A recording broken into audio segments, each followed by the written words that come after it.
நிகழ்ச்சியில நம்மோடு இணையக்கூடிய விருந்தினர்கள் காங்கிரஸ் கட்சியின் சார்பில் திரு ஹிதாயத்துல்லா அவர்கள் நம்மோடு இணைந்தார்கள். அனைவரையும் நிகழ்ச்சிக்கு போர்டு வரவேற்கின்றேன். திரு ஹிதாயத்துல்லா, தவறான வாக்குறுதிகளை நாங்க எக்ஸ்போஸ் பண்றோம், அதுக்காக இதை பத்தி பேசுறோம், நிறைய ஏமாத்துறீங்க உங்க தேர்தல் அறிக்கையில் என்றார். அதுக்கு முன்னால் அவர் சொல்லும்போது கொள்ளு தாத்தா, ஏன் அவங்க தாத்தா எள்ளு தாத்தாவும் இந்த நாட்டுக்கு போராடின ஒரு மோத்திலால் நேரு, அதே மாதிரி பாட்டி இந்திரா காந்தி, இவங்கெல்லாம் 150 கம்பெனிகளை BHEL மாதிரி, நெய்வேலி மாதிரி, துப்பாக்கி தொழிற்சாலை மாதிரி, ICF மாதிரி, ரூர்கேலா மாதிரி, பக்ரானங்கள் மாதிரி 150 கொண்டு வந்தாங்க. இந்த 10 வருஷமா ஒன்னை கொண்டு வந்தாரா? ஒரு புல்லட் ட்ரெயின் சொன்ன பொய்யவாவது செஞ்சாரா? செய்யல. இந்த கொண்டு வந்த அவர்கள் தான் 55 ஆண்டுகள் காங்கிரஸ் ஆட்சியில் இருந்துச்சு. அப்ப சகோதர இந்துக்களுடைய சொத்துக்களை பிரிச்சு அவங்க கொடுத்திருந்தா முஸ்லீம்கள் பூரா பணக்காரர்கள் ஆயிருப்பாங்க. 2005 2006ல டாக்டர் மன்மோகன் சிங் பேசுனது என்னன்னா, சச்சார் கமிட்டின்னு ஒரு கமிட்டி, இந்திய அரசாங்கம் போட்ட கமிட்டி என்ன சொல்லுச்சு, இந்தியாவில் இருக்கக்கூடிய முஸ்லீம்கள் தலித் மக்களை விட மிக மோசமான நிலையில் இருக்கிறார்கள் கல்வியிலும் பொருளாதாரத்திலும் அப்படின்னு சொன்னது இந்தியாவுடைய கமிட்டி தான். அதனாலதான் அவர்களுக்கு சலுகை கொடுக்கணும்னாங்க. 25 கோடி மக்கள், அதாவது 15% இருக்கவங்களுக்கு ஒரு 4% இடஒதுக்கீடு கொடுக்கலாம். ஏன்னா 25 விழுக்காடு 30 விழுக்காடு இருக்கக்கூடிய SC STக்கு கொடுக்கும்போது நாம 15 18 கொடுக்கும்போது ஒரு 4 கொடுக்கலாம்னு சொன்னதையே கொடுப்பது அழுக்கறுப்பான் சுற்றமும் சூழக்கெடும் வள்ளுவர் சொல்லியிருக்காரு. அதனால அவங்களுக்கு புள்ளகுட்டியும் இல்ல பொண்டாட்டியும் இல்லாத ஒரு சூழல் அவங்களுக்கு இருக்கிறது. காரணம் என்னன்னா, அடுத்தவர்களுக்கு ஏழைகளுக்கு உதவுறது. சரி, முஸ்லீம்களை ஒரு பக்கம் வைப்போம். இப்ப ஒட்டுமொத்த இந்துக்களை பத்தி பேசுறாரு முதல்வர் ஸ்டாலின். பேசுனது அப்படியே ராகுல் காந்தியும் பேசுறாரு. அதாவது அனைவரையும் உள்ளடக்கி எல்லா சாதியும், உச்ச சாதிக்கும் கொடுக்கணும், மிச்ச சாதிக்கும் கொடுக்கணும்னு சொல்றது தான் ராகுல் காந்தி சொல்றாரு. ரொம்ப தெளிவா சொல்றாரு. 90 விழுக்காடு இந்து மக்களுடைய அதிகாரம், அவருடைய கல்வி, அவருடைய வேலை வாய்ப்பை பறித்து நீங்கள் ஒரு 10 விழுக்காடுக்கு கொடுக்குறீங்க. கார்பரேட்டுகளுக்கும் அதுல கொடுக்குறீங்க. ஒரு சிலருக்கு மட்டும் ஆட்சி அதிகாரம், ஆளுகின்ற அதிகாரம், கல்வி, வைஸ் சான்சலர். அதை தெளிவா சொல்றாரு. 650 நீதிபதிகள்ல 100 பேர் தான் 90% இந்துக்கள் இருக்கிறாங்க. இப்ப இந்துக்கள் அதிகாரத்தை முஸ்லிம்கள் பறித்தார்களா, கிறிஸ்தவர்கள் பறித்தார்களா? யார் பறித்தா? பறித்தது பிஜேபி RSS கூட்டம், அவர்களை சார்ந்தவர்களுக்கு நீங்க கொடுத்திருக்கீங்க. இது மட்டுமல்ல, 200 கார்ப்பரேட் கம்பெனி, பெரும் கம்பெனி, அந்த 200 கார்ப்பரேட் கம்பெனிக்கு பாத்தீங்கன்னா ஒரு கார்ப்பரேட் கம்பெனி கூட இந்துக்களா இருக்கக்கூடிய BC வச்சிருக்கல, இந்துக்களா இருக்கக்கூடிய SC வச்சிருக்கல. அப்ப நீங்க நீதிபதி நியமனத்திலயோ அரசாங்க பதவியிலயோ நீங்க இடஒதுக்கீடு இருக்கான்னு கேக்குறதுல கூட ஒரு பக்கம் இருக்கு. நீங்க கார்ப்பரேட் கம்பெனி ஓனர் எல்லாம் யார் இருக்கணும் நீங்க தீர்மானிக்க ஆரம்பிச்சீங்க. இல்ல, அதுக்கு அருமையான கேள்வி கேட்டீங்க. கார்ப்பரேட் கம்பெனிகள் 2014 நமக்கு வருமானமே வெறும் 10 லட்சம் கோடி, 11 லட்சம் கோடி, 4 லட்சம் கோடி அவங்கள்ட்ட நம்ம வாங்கினோம். அதை மக்களுக்கு ஏழைக்கு கொடுத்தோம். இன்னைக்கு 33 லட்சம் கோடி. அது அதே வருமானம் தான் வருது. காரணம் 33% இல்ல சார். நீங்க கார்ப்பரேட் டாக்ஸ் ஏன் கார்ப்பரேட் டாக்ஸ் ஏன் கட் பண்ணீங்கன்னு நீங்க அரசாங்கத்தை கேள்வி கேளுங்க, அதுக்கு பிஜேபி பதில் சொல்லட்டும். அது ஏன் பிரச்சனை இல்ல. நான் கேக்குறது கார்ப்பரேட் முதலாளிகளா யார் இருக்காங்க பாருங்கன்னா, நான் சொல்ல வரேன். இது இங்கதான் அவங்க வெல்த் டிஸ்ட்ரிபியூஷன் கொண்டு வராங்க. இப்ப அவங்க கிட்ட இருக்கிற காசு எல்லாம் புடிங்க நீங்க மத்தவங்களுக்கு கொடுக்க போறீங்களா? இதுதான் விஷயம். நான் சொல்ல வர்றது, வாஜ்பாய் ஆட்சி இருக்கும் போதும் பிஜேபி ஆட்சி தானே 33% இருந்துச்சுல்ல. நீங்க முதல்ல சொன்னது வேற. இப்ப என்ன சொல்ல அனுமதிச்சா நான் நீங்க கேட்ட கேள்விக்கு அருமையா வருவேன். சொல்லுங்க. கார்ப்பரேட்டுகள் ஒரு மாநிலத்தை சார்ந்தவர்கள் அல்லது ஒரு சில உயர் சாதியினருக்கு மட்டும் நீங்க சலுகைகளை கொடுக்குறீங்க. புதுசா கம்பெனி ஆரம்பிக்கக்கூடிய பெண்களுக்கு அதைத்தான் மன்மோகன் சிங் கேட்கிறாரு. இந்த நாட்டின் வளம் பெண்கள், குழந்தைகள், தலித். சார், அதுதான் ஸ்டார்ட் அப் இந்தியா இருக்குது. முத்ரா திட்டத்துல அவ்வளவு பெண்கள் இது தமிழ்நாட்டிலே அவ்வளவு பேர் பெனிஃபிஷியரியா இருக்காங்க. முத்ரா திட்டத்துல ஒரு பெருநிறுவனத்தை உருவாக்குன ஒருத்தரை சொல்லுங்க சார். முத்ராவே ஸ்மால் லோன் ஸ்கீம் சார். பெருநிறுவனம் எப்படி சார்? அப்புறம் அதைத்தான் நான் சொல்ல வரேன். ஏழைகளுக்கான ஸ்கீம் சார். தையல் கடை வச்சிருக்கிற அம்மா எப்படி பல கோடி ஒரே நாள்ல? அதைத்தான் நான் சொல்ல வரேன். நீங்க என்ன சொல்ல அனுமதிங்க. இன்னைக்கு 40,000 கோடி வருமானம் வச்சிருந்த ஒரு மனிதர் அதானி இன்னைக்கு எவ்வளவு தெரியுமா? 11 லட்சம் கோடி வருமானம் அம்பானிக்கு. அதுதான் இந்த விஷயத்தை அவங்களுக்கு கொடுத்தத தலித்துகளுக்கோ அல்லது பிற்படுத்த வகுப்பு இந்தியாவில் இந்துக்களா இருக்கக்கூடிய 90 விழுக்காடு மக்களுக்கு நீங்க அந்த மாதிரி நீங்க இது வழங்கல. அதாவது அவங்களுக்கு எந்த வகையான ஒரு உதவி வழங்கல. நீங்க 11 லட்சம் கோடி வந்து கவர்மெண்ட் எடுத்து அப்படியே அவங்களுக்கு கொடுக்கலல்ல. நீங்க கார்ப்பரேட் டாக்ஸ் நான் அத திரும்ப சொல்றேன். கார்ப்பரேட் டாக்ஸ் ஏன் குறைச்சீங்கன்னு கேளுங்க. அது டிஃபரண்ட் क्वेश्चन. நீங்க வந்து அதானியோட காசு பூராமே கவர்மெண்ட் காசுன்னு பேசுறீங்க. நான் என்ன சொல்ல வர்றேன், மீண்டும் சொல்ல வர்றேன், அவங்க கட்டின வரி குறைஞ்சு போனது. அந்த வரியை சரி செஞ்சது யாருன்னா ஏழை எளிய 90% இந்து மக்களும் மற்ற சிறுபான்மை மக்கள் என்ன செய்யறாங்கன்னு சொன்னா இந்த பணத்தை வரியை ஜிஎஸ்டி அவங்க தான் கட்டுறாங்க, பல மடங்கு கட்டுறாங்க. அதுதான் உங்களுக்கு சொல்ல வர்றேன். அவங்க என்ன செய்யறாங்கன்னு சொன்னா A to Z வரி பூரா கட்டுறது இவங்க. முதலாளிகள் கட்டிய வரி ஒட்டுமொத்தமா பார்த்தா பாதிக்கும் கீழே குறைஞ்சு போச்சு. ஆனா 90% இந்துக்களும் முஸ்லிம் மற்ற மக்களும் கட்டக்கூடிய வரி பல மடங்கு உயர்ந்துருச்சு. இதைத்தான் சொல்றாரு ராகுல் காந்தி, எல்லாருக்கும் கிடைக்கணுங்கிறாரு. ஈக்விட்டிங்கிற ஒரு வார்த்தை பெண்களுக்கும் தலித்துகளுக்கும் பிற்படுத்தப்பட்டவர்களுக்கும் சம நீதி மாதிரி சம அளவுல எல்லாம் கிடைக்கணும் சொன்னா அதை ஒரு உல்டா பண்ணி இவரு தனக்கு வேண்டியவர்கள் தன்னுடைய மாநிலத்தை சார்ந்தவர்கள் வந்து பெரும் பணக்காரராகிட்டு ஒரே ஒரு 26 லட்சம் கோடி தள்ளுபடி பண்ணியிருக்கார். ராகுல் காந்தி கேட்ட கேள்வி, இந்த 26 லட்சம் கோடியை பல மடங்கு நீங்க விவசாயிகளுக்கு நீங்க தள்ளுபடி பண்ணிருக்கலாம், ஒரு 20 வருஷத்துக்கு தள்ளுபடி பண்ணிருக்கலாம். இந்த 14 லட்சம் கோடி 15 வரி தள்ளுபடி, கடன் தள்ளுபடி மட்டும் இல்ல, இந்த 40 லட்சம் கோடியில நீங்க 1 லட்சம் மட்டும் இல்ல 2 லட்சம் கூட ஒவ்வொரு இந்து குடும்பங்களுக்கு கொடுக்கலாம். அப்ப இந்து குடும்பங்களுக்கு போய் சேர வேண்டியதை பறிச்சது யாரு? பிரதமர் மோடி. ஆனா பேசுவது ஜெய் ஹிந்த் சொல்றதுக்கு பதிலா ஜெய் பாரத், ஜெய் ஸ்ரீராம். இந்த ஜெய் ஸ்ரீராம் சொல்லி இந்து மக்களை ஏமாற்றி இருக்கிறார்.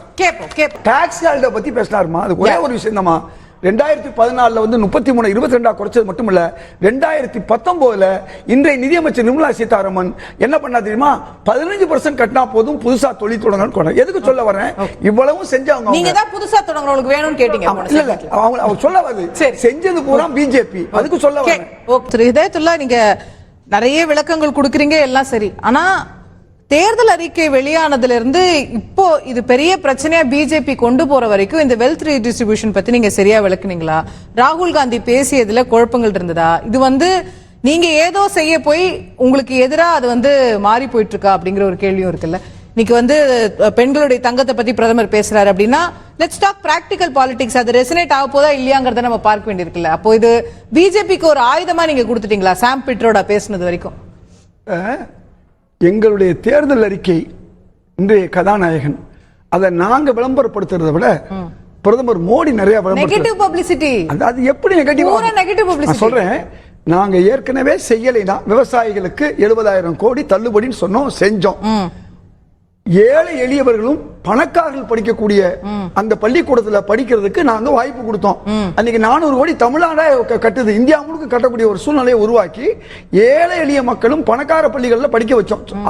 ரைட் டு எஜுகேஷன் சொன்னோம், செஞ்சோம். கேளுங்க, அது மட்டுமல்ல எல்லாமே நீங்க சொல்லுங்க.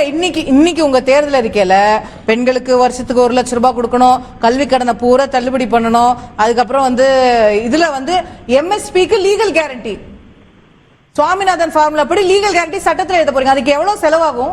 நீங்க எல்லாத்தையும் பண்ணுவோம், இதை பண்ணுவோம், அதை பண்ணுவோம், எல்லாத்தையும் பண்ணுவோம். நாங்க பண்ணுவோம்னு சொல்றோம்.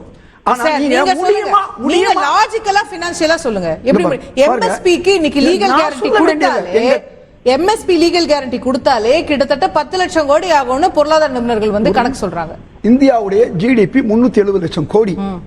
நம்ம அதனுடைய 1% 37 லட்சம் கோடி, அல்லது நம்முடைய 26 பிளஸ் 14 ஜிடிபி 370 லட்சம் கோடியா இருக்கலாம் சார். நம்மளுடைய இது வரவு செலவு அவ்வளவு கிடையாது, அரசுக்கு வரக்கூடிய வரவு அவ்வளவு கிடையாது. கார்ப்பரேட்டுடைய வரி தள்ளுபடி கடன் தள்ளுபடி சேர்த்தாலே 30 லட்சம் கோடி. இதை நீங்க செய்யாம விட்டாலே, நான் இவ்வளவு தூரம் உங்களுக்கு சொல்லிட்டு வர்றேன், எங்களால் செய்ய முடியும். ஏற்கனவே சொன்னதை செய்தோம், இப்பொழுதும் சொன்னதை செய்வோம். இப்போ ஒண்ணும் இல்லைங்க, ஏழை எளிய மக்கள் வாங்குற பருப்பு அரிசிக்கெல்லாம் 5% போடுறாங்க, சிமெண்ட்டுக்கு 28%. சின்ன வீடு கட்டுறவங்க பிராண்டடுக்கு தான் 5%. சொல்லவே இல்லை, நீங்க சாதாரண அரிசி பருப்புக்கு 0 சார். கிளாரிஃபை பண்ணனும்.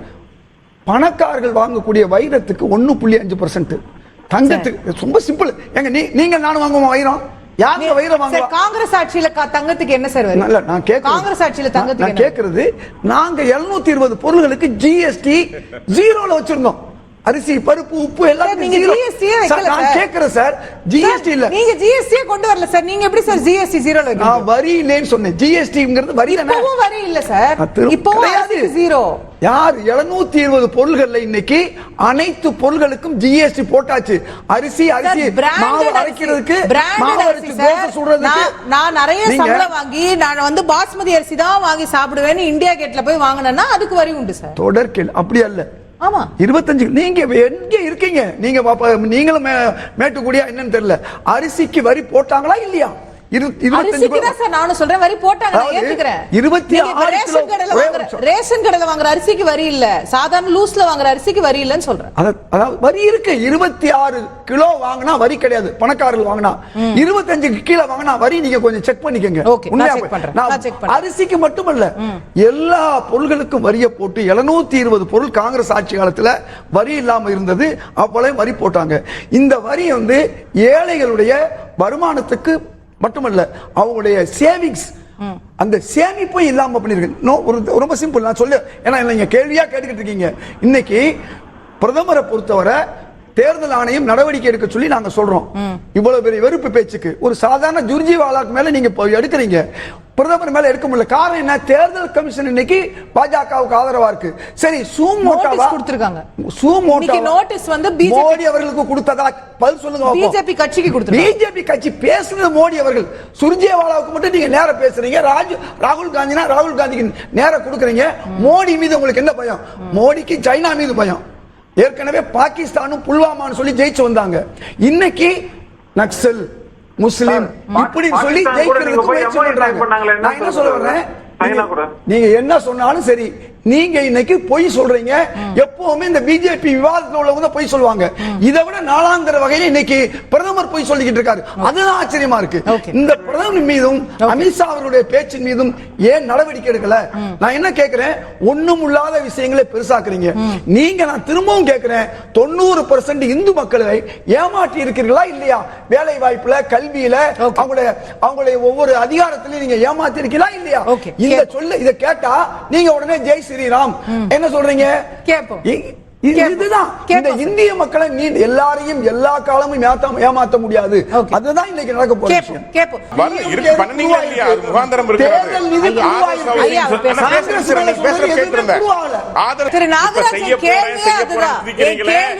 திரு நாகராஜ், உங்களுடைய ஆட்சி 10 ஆண்டுகள் இருந்திருக்கிறது. நீங்க இன்னும் 2004 காங்கிரஸ் பண்ண ஸ்கேம், அப்போ அங்க பண்ண ஸ்கேம் நீங்க இந்த தேர்தல்ல பேசிட்டு இருக்கீங்கன்னா உங்க ரிப்போர்ட் கார்டு எங்கன்னு அவங்க கேக்குறாங்க.